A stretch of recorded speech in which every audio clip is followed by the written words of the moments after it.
plugged in. Let me just do a quick mic check and we will get underway.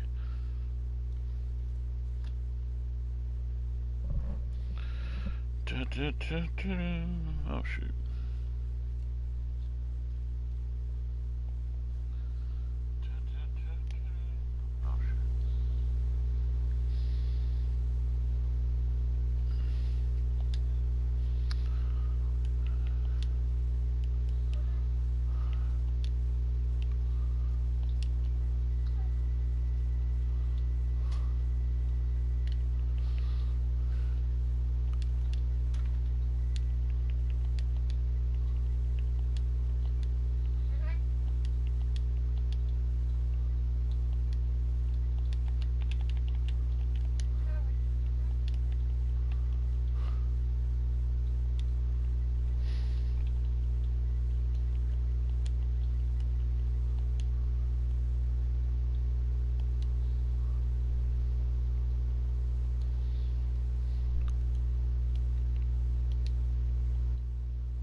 Okay.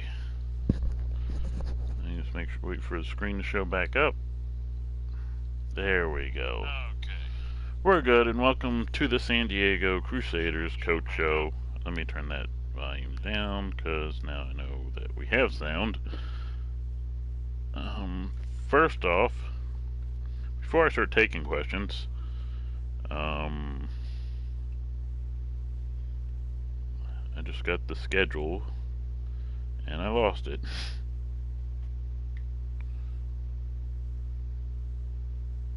Because I'm sure we all want to know when the next game is.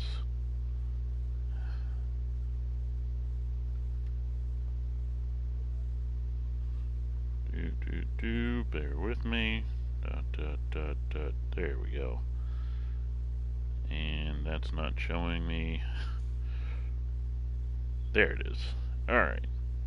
So, your San Diego Crusaders play the Thunderbirds at home.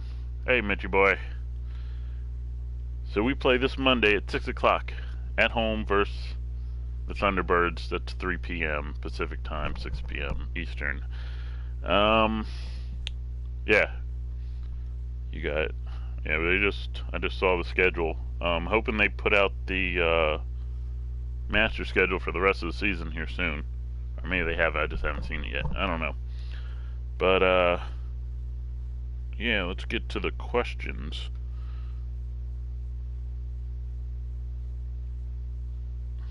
Let me answer this first question we have. Well, let's see if that even shows up this week. There it is. Okay, how is Austin Briley doing? If you didn't know, coach of the oh, okay, thanks, Mitchy boy. It's on the website. I will check that out. Does it say which days and times? I mean, I know who we play for the rest of the season. I just don't know what day and what time yet. Is that what's on the new schedule? I mean, on the website? Well, he answers that if he answers that. Back to the Austin Briley question. Oh, okay, thanks, Mitch. It is on the website. All right, so anyway, back to the Austin Briley. If you didn't know, Austin Briley, coach of the Portland Riverhogs,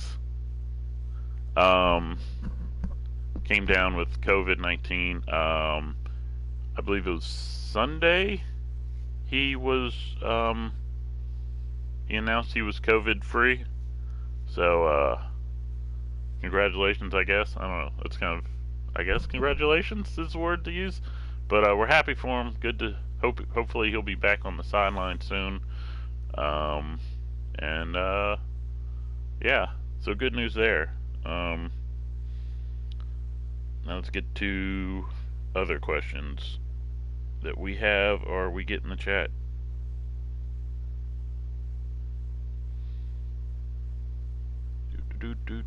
What things annoy you? Like we've said before, we will take non-RFL questions, but we try to keep to a minimum. And if you leave any question open like that, I'm going to turn to an RFL question. Losing annoys me, that for sure. Especially when I know there was something I should have done different. There's been a couple games like that. And also fluky things. Um, well, okay. Let me put it this way. Fumble turnovers and kick returns for touchdowns are almost like they're part of the game, and it's result of people's abilities to hold on to the ball and do what they do on the field on kick returns. But those are like almost out of your hands almost. Like we can't really I'll get to that in a second, Mitch. We can't really do that much. I don't even think we can change our special teams other than the kickers, punters. Um, and then fumbles, like, you never know when that's going to happen. If they happen at terrible times, like in that Barons game, where we fumble once right before we're about to score and put us up by like 21, instead fumble, return back for a touchdown, and then we fumbled again on our own 7, which pretty much gave them a touchdown. Those kind of fumbles annoy me. Well, fumbles just in general annoy me. But yeah, let's get to Mitchie's question. Can you explain your depth chart? There is a rhyme and reason to everything.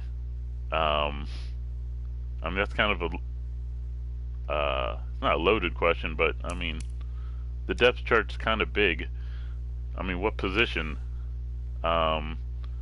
But like anyone on the depth chart is there for a reason. It's because they've proven themselves to be there, or they've proven themselves not to be there, or as high as they are on the depth chart.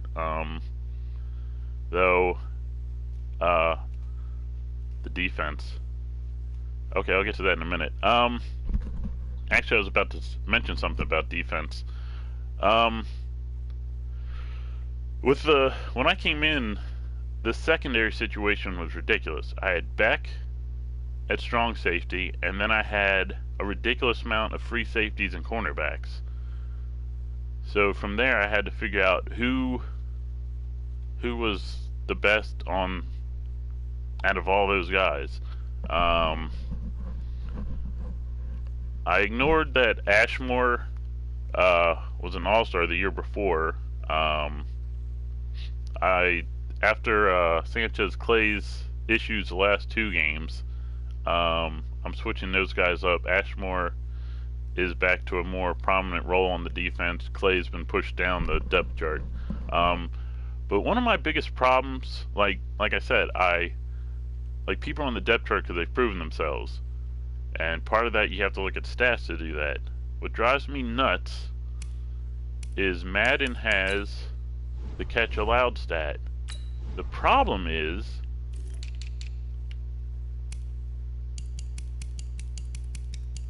they don't keep track of it. Look, according to Madden, no one on my team has allowed a catch. Like, this is one of the things, like, EA, what are you doing? Like, why do you put that stat if you're not going to keep track of it? And it's extra hard as a coach here, the way we do things, to keep track of who's allowed a catch. Because sometimes you don't, doing sim football, you don't know what the defense call was, and you don't know who had who. They do against NFL games. Oh, okay. So just relocated teams, they don't keep track of catches allowed, Mitch?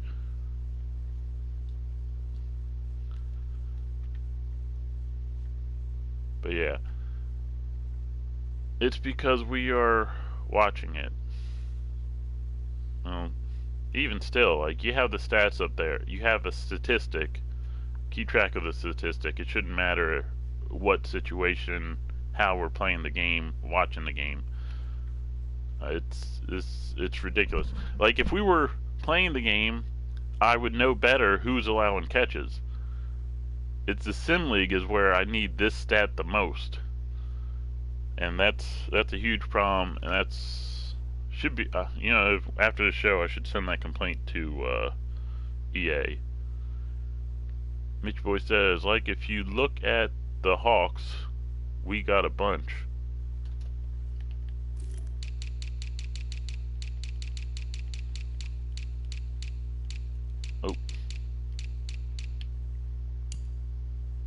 the heck? Alright, so apparently my team's. I mean, I've had an NFL game. I played the Jaguars. They had some catches. So I don't know.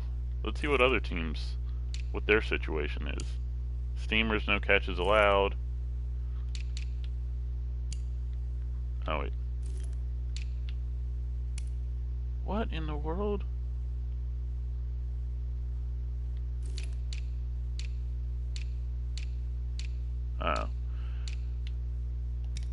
Point being, it shouldn't matter. It shouldn't matter if you played it one way or the other. Keep track of the stat. It keeps track of all the other stats. I don't know why that stat's got an issue, and it doesn't matter why there's an issue. Fix it.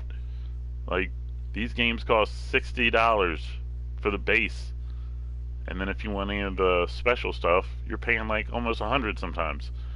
So EA needs to get their stuff straight. But to go back to your original question, it's pretty much everyone on the team's earned it. The cornerback situation's a little iffy because it's hard to keep track of what they do. Yeah, I know, Mitch. But that's just me venting on EA and how they've kind of backtracked. I mean, think about the game like between 2004 and 2010. Like, I think we all expected more from EA and Madden by now. But anyway, let's move on. This has just turned into a Madden bashing thing, and it's probably not the best thing, especially if right now we're in a position to where maybe this league can get a little extra coverage since there's no other sports going on, and we could get that coverage from EA or whatnot. So let's move on to the next question.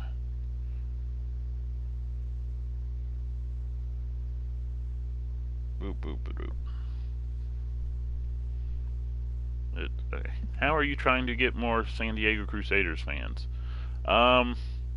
It's just social media right now. We may do a paid promotion on Facebook, because those are pretty cheap. They're kind of 50-50 in getting you extra people to follow your page, and hopefully that'll lead to more fans. But I mean, the RFL in general seems to be getting more fans, like daily. Like, we might reach the goal of 50,000, or not 50,000, 5,000 YouTube subscribers. I think someone showed that we had a social media bite. I'm doing that in quotations, of like 30 or 40,000, which it takes into effect every social media that we're on. But that's just the RFL. Of course, it doesn't probably doesn't take in consideration people who might have multiple accounts, maybe either on the same platform or different ones. So I would take that number and then divide it by how many social media accounts the RFL has, which is like Instagram, Facebook, YouTube, Twitch. I don't even know what that website takes into account, but that's still good. I would be interested to know, compared to other sim leagues like us, or even like leagues where people play each other and not sim league, where we would stand following wise. Who's the most popular, and where are we on that list? I don't even remember what the name of the site was. It might have been Social Blade. I know there's a few websites. There was one called Clout a few years ago that I was using. I should get back to using those kind of sites for RFL and other things I do. Let's move on to the next question.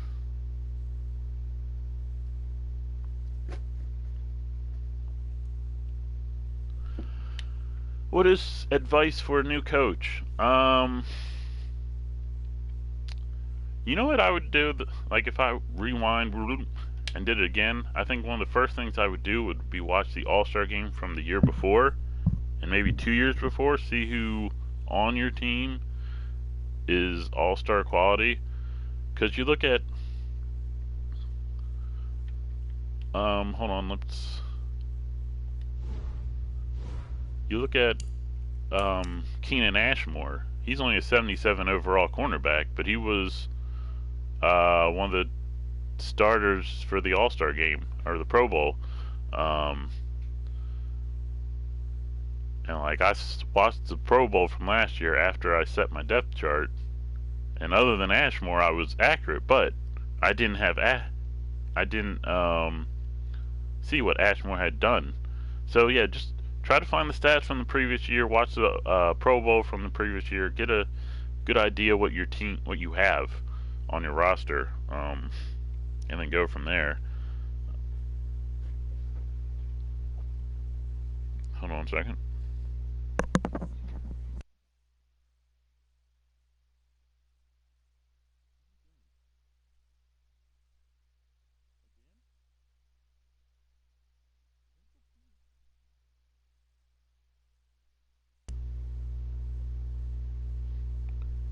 All right, sorry.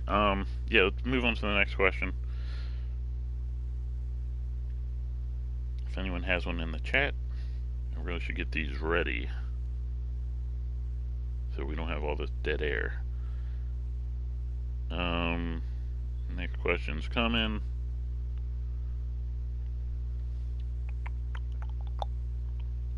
Where is Sanchez Clay's place on the team after being demoted in the Condors game? Well, for those who don't know, our last two losses, one to the Condors and then before that to the Steamers, put this way, Sanchez Clay was in a lot of the highlight reels, and not for good reasons. So that's why he was demoted. He's still in the starting five, but he's down, and he's gonna have to earn his way back up.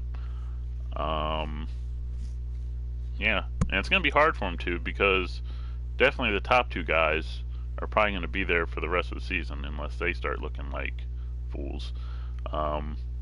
His position battle right now is with Cumberland, who is doing pretty good. So that's his spot right now. But I mean, he's at that 4 spot. If he's not careful, he could drop to that 5. But I don't know if that's going to happen.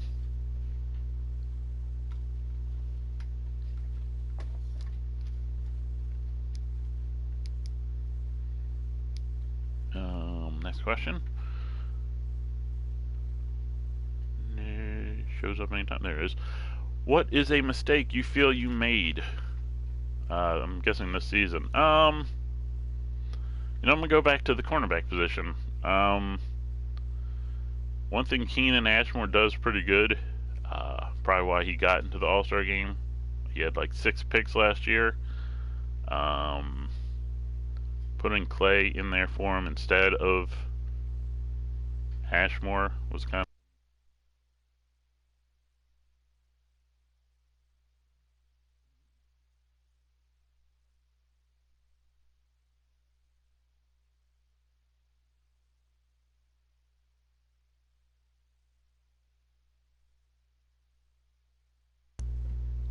of. Yep, am I back? Okay, sorry about that.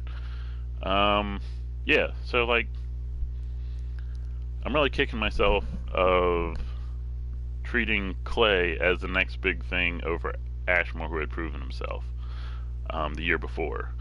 He didn't really prove himself in the preseason. Okay, I'll get to that in a second. He didn't really prove himself. That was the thing. Some guys didn't really prove themselves in the preseason to me, and in the regular season they've come up. Like Alexander Colt. But like someone like Lindsey Hardison, he did amazing in the preseason. That's why he's a starter, and now he's I think he's in the top 5 of. Oh, they don't have that up. Top 5 of. I know he's in the top 10 for receiver of the year, but anyway, to Mitch's question, why do you choose a 3-4 defense? I've always been a 3-4 guy. Well, always. Um, yeah, I'm just a big fan of the 3-4. Plus, with this team in particular, um, they're naturally a 3-4 team. So yeah, that's. I mean, maybe it's because of the Ravens and how much they did with their 3-4. So yeah, it's a mix of that, of the Ravens being kind of like my defensive, especially the older early 2000s Ravens being my defensive role model. I guess I don't know. That's not the best word. That and the team's just naturally best formation is a 3-4. So that's why I chose that one. Um, I did run something other than the 3-4 once. It didn't work great, but we still got the win. Tried the 4-6 to stop the run, uh, but just I didn't like it. It didn't work that great. So yeah, we're probably not going to use a 46 again. But you never know. Let's get to the next question.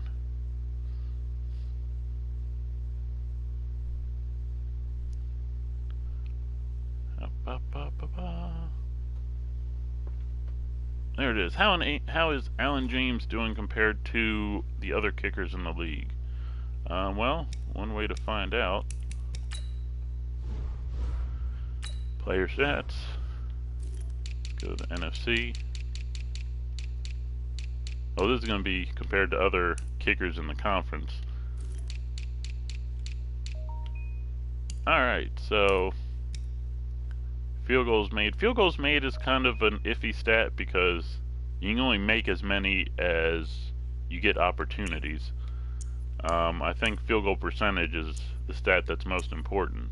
James is one of the 3 guys who are 100%. I would say he's second best kicker right now because he's 100% and he's second in the longest field goal. He did have one. He did miss one extra point, but that was because it was blocked. It wasn't because he missed.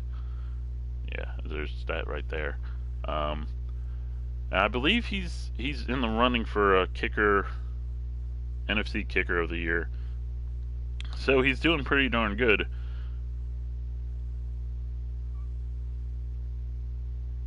Let's move on to the next question. If anyone else has one, feel free to ask. Next, that go through. How is the COVID thing affecting you? Or affecting things? Why did I say you? I think the biggest thing, it's odd because a lot of people are complaining about not having anything to do. I've been nonstop busy. Like, this is not giving me extra time. This is giving me less time. I mean, part of it is going to the store is really the only thing I leave the house for. And that's like a whole ordeal because I gotta make sure the washing machine's empty and I gotta make sure I have a change of clothes in the bathroom so I can shower after I get home. And I wipe down everything when I get home. It's a hassle. But yeah, I don't want to get too far away from talking about football and the RFL here. Let's get to the next question here. What's going on? Technical difficulties. Alright, here we go. Questions coming. Who upgraded this week? Well, it's funny you asked, because last night, because today's the day I usually do the upgrades. But last night I had a dream that a whole rack of players were set to upgrade this week. And then when I got on and looked for the list, no one upgraded. That might be because we were in a bye. That's probably because we were in a bye. That doesn't help. Training only does so much. Game experience goes more to being upgraded, I think, than training. So, unfortunately, no one upgraded this week. which really isn't something I I wanted to have happen going in the Thunderbirds game. I wanted a little extra oomph from somewhere on the team before we went against one of the best teams in the league. Well, the defending NFC champs, really. What are some depth chart changes you made? Well, like I said, the secondary has been shook up. Before, I mean, after the Condors game, um, with Sanchez Lawrence's runs per or yards per average going down, and the run game kind of struggling a little bit. I mean, I know we don't run the ball much, so you can't really look at how many yards we get as a team every game. But if you look at the carries, Lawrence has gone down, so we made the switch of Bryson and Lawrence, which I think are making some people happy. I liked Lawrence at starting because we had Vondre as the number one power back and the third down back, so that gave him a little extra carries, and actually got him more carries. But then that kind of leveled off, and the closer it got to leveling off, the worse Lawrence's yards per average went. So I'm guessing the more carries he gets, the more tired he gets, and the worse his runs are. So we made that switch. We shuffled the D line a little bit, and then the secondary. That was about it. Oh, and the O line a little bit. And we may have to make some special adjustments for this Thunderbirds game. We're still figuring that out. Next question. We have, I don't even know how many we have, or we've done, because we're only supposed to do 10 a show, but I've totally lost track of how many we have. So we'll at least do 2 more.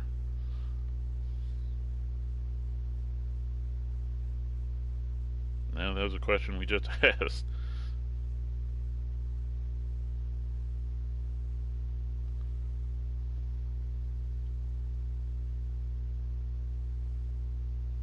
Is it coming? Here we go. I'm trying to think, maybe we should put some music in the background of this. Like, we'll talk to Free For All Radio, get them. That's one of our sponsors. By the way, let's talk about sponsorship real quick. It's unpaid, it's kind of more favors. Check out Free For All Radio, or F4A Radio at f4aradio.com. And the other plug we're supposed to make is this Sunday at 9 o'clock. Is that right? WGL returns with Rebirth. That's a pay-per-view on Back to Brag Sports. It's a video game wrestling pay-per-view. Yeah, alright. So, okay, who are your submitted players on the crew? Well, we only have one, actually. That's Alexander Colt. We thought Cole Bacon was a submitted player, but apparently not. And if he is, then whoever submitted him is disappeared from the Discord. But yeah, that's the only submitted player we have. And with the submitted players, I like to get their input on some things, especially like their upgrades. Credit to Alexander Colt. He's puts his trust in me and upgrading him however I feel best. But yeah, little shout out to possible submitted player free agents and rookies or whatever. Yeah, I give you a little extra control on how things go for your guy, and I listen to your input. But yeah, how long has this episode been? All right, we're about 30 minutes. We are out of questions. 10 seconds for anyone in the chat to ask a question, or we'll call it a day. And it looks like we're gonna call it a day. Alright, folks. Thanks for watching, whether you're live or watching on demand later. Like, subscribe, turn on notifications. What else? Check us out Monday. We play at 6 p.m. Is Nicholas Jenkins submitted? Technically, how's it technically? Oh, for people just listening, Mitchy Boy Gaming says Nicholas Jenkins submitted technically. How was that submitted? Was it submitted by a person, or was it like a created player by the league? Which I'm assuming like players like Devin Wade and Bobby Boucher were submitted by the league, I think.